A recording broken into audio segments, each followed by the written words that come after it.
Hello students, बच्चों कैसे हैं आप? Are you all fine? All right students, हमारा चैप्टर चल रहा है socialism in Europe and Russian revolution. Russian revolution का काफ़ी पार्ट आप पढ़ चुके हैं स्टूडेंट्स, जो कि बहुत इंटरेस्टिंग चैप्टर है और बहुत ध्यान से पढ़ने वाला चैप्टर है ना। एक वीडियो को आप बार बार पढ़िए, बार बार समझिए, तो ये चैप्टर आपको क्लियर हो जाएगा। आज का टॉपिक है स्टूडेंट्स, ड्यूरिंग 1905 रिवोल्यूशन। जो रशियन रेवोल्यूशन के अकॉर्डिंग, जो कि रशियन रेवोल्यूशन तो हुई थी 1917 में, बट उससे पहले जो रिवोल्यूशन छोटी मोटी देश में होती रही उनके बारे में डिटेल जो पढ़ेंगे, उसका रीज़न मालूम पड़ेगा कि रशियन रेवोल्यूशन के क्या रीज़न थे। तो 1905 में एक रिवोल्यूशन हुई थी देश में, उसके बारे में पढ़ेंगे कि जो कि आपने कल पढ़ा, जो सोशलिस्ट थे वो दो भागों में लेनिन के द्वारा बांट दिए गए थे, बोल्शेविक एंड मेंशेविक, है ना। तो इस तरह से पूरे रशिया में एक क्रांति सी आ गई थी, जो है एक रिवोल्ट सा हो गया था, जिसमें कि जो लिबरल्स थे वो चाहते थे कि पूरा सब एक साथ हो जाए और जो पावर है वो पूरी इक्वली डिवाइडेड हो जाए। सोशलिस्ट एंड जो डेमोक्रेट्स वगैरह जो पार्टीज बन गई थी वो सब इक्वलिटी चाहते थे देश में और न्यू कॉन्स्टिट्यूशन की डिमांड करने लगे। लिबरल्स ने और डेमोक्रेट्स ने, जो कि पार्टी क्रिएट हुई थी व्लादिमीर लेनिन के नेतृत्व में, उन्होंने लीड की थी, है ना। तो वर्कर्स ने भी अपनी एक असेंबली बना ली और वर्कर्स के लिए इन लोगों ने, लिबरल्स वगैरह ने बहुत काम किए, पीजेंट के लिए, लिबरल्स के और वर्कर्स के लिए बहुत वर्क किया, बहुत उनके जो हितों को समझने के लिए गवर्नमेंट से बहुत ज़्यादा डिमांड भी की और जो है समय समय पर सरकार को चेतावनी देने का कार्य भी ये लोग करते रहे। As a liberal social democratic social revolutionaries with peasants and workers demand for new constitution. ये लोग चाहते थे एक न्यू कॉन्स्टिट्यूशन बन जाए और जिससे कि पार्लियामेंट्री गवर्नमेंट देश में स्थापित हो, एक राजा के ऊपर कुछ ऐसी असेंबली बननी चाहिए कि उसके कार्यों पर भी थोड़ी बहुत रोक लग सके और उसके कार्य जो है जनता की भलाई के लिए होते रहे, राजा के भी। तो उस टाइम राजा कौन सा था बच्चों रशिया में? जार निकोलस सेकंड का राज था। तो उसके कार्यों से के ऊपर भी कुछ कॉन्स्टिट्यूशन ये लोग चाहते थे। In 1904, 4 members of Assembly of Russian workers were dismissed at the पुतलो आयरन फैक्ट्री। 1904 का टाइम जो था स्टूडेंट्स, रशिया के लिए बहुत गरीबी जो थी वर्कर्स के बीच में देश में आ गई थी, महंगाई बढ़ गई थी और जो अर्निंग थी वो जो है सीमित हो गई थी।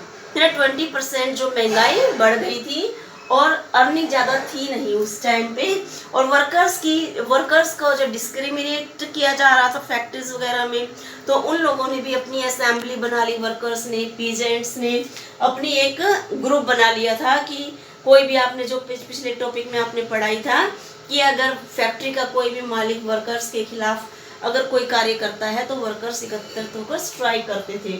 तो 1904 में स्टूडेंट्स ऐसा हुआ कि जो मेंबर बने थे, मेंबर्स थे असेंबली के, उन्होंने जो ग्रुप बनाया था स्ट्राइक वगैरह के लिए, जो लेबर्स का ग्रुप था, उसके 4 मेंबर्स को पुतलो आयरन फैक्ट्री में डिसमिस कर दिया गया विदाउट एनी अलर्ट, और बिना किसी चेतावनी के तो उनको डिसमिस कर दिया।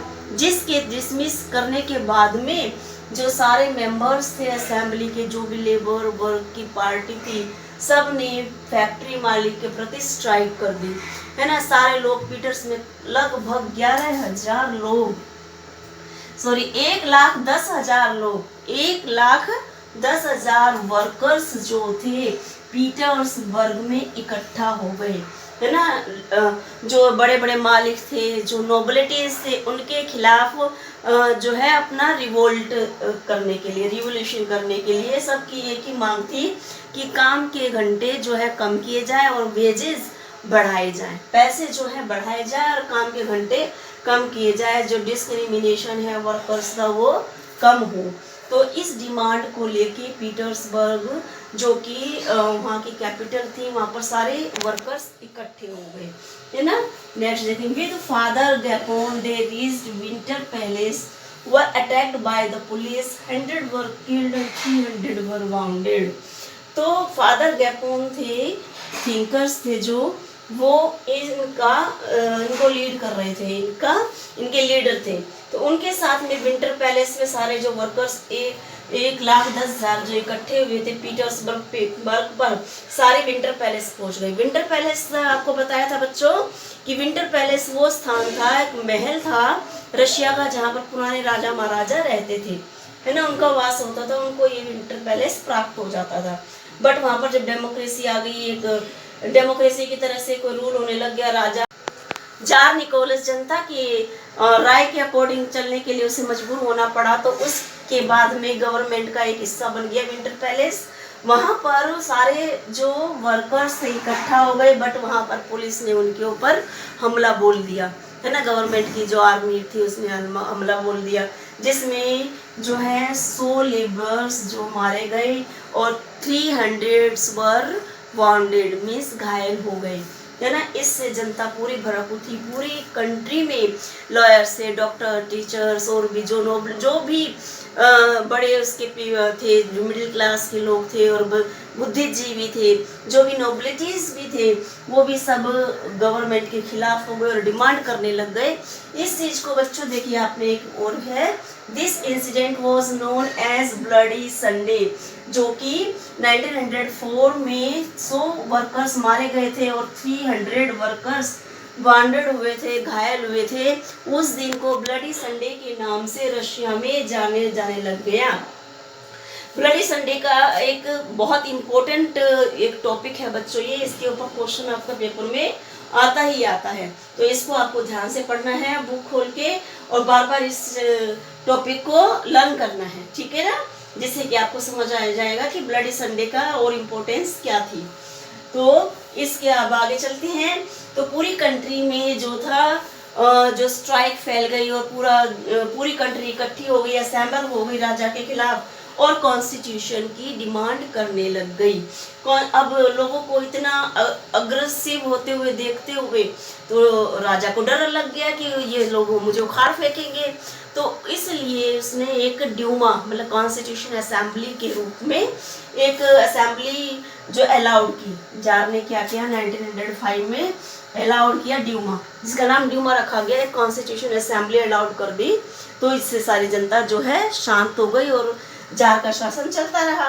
लेकिन ड्यूमा एक असेंबली थी जिसमें कि कॉमन पीपल थे, जो 3 स्टेट के जो भी पीपल थे रशिया के, है ना, जो भी लिबर्टीज कंजर्वेटिव सारे जो लोग थे उनके लोग इस असेंबली में शामिल होते थे, है ना। लेकिन ज़्यादा कुछ रोक टोक उसे महसूस हुई राजा को कि उसके काम में दखलंदाजी की जा रही है, वो स्वतंत्र होकर काम नहीं कर पा रहा, तो 75 डेज में ही उसको डिसमिस कर दिया। फर्स्ट ड्यूमा को 75 डेज में ही जार ने डिसमिस कर दिया। सेकंड ड्यूमा, अब फिर लोग इकट्ठे हो गए राजा के खिलाफ कि ड्यूमा कैंसिल हो गई, असेंबली बननी चाहिए, कॉन्स्टिट्यूशन असेंबली कैंसिल नहीं होनी चाहिए because is a common people. फिर सेकंड ड्यूमा बनाते बनाते 3 मंथ्स में जो है फिर ड्यूमा सेकंड ड्यूमा जो है इलेक्टेड की गई जार के द्वारा। फिर 3 मंथ के अंदर सेकंड ड्यूमा बन गई।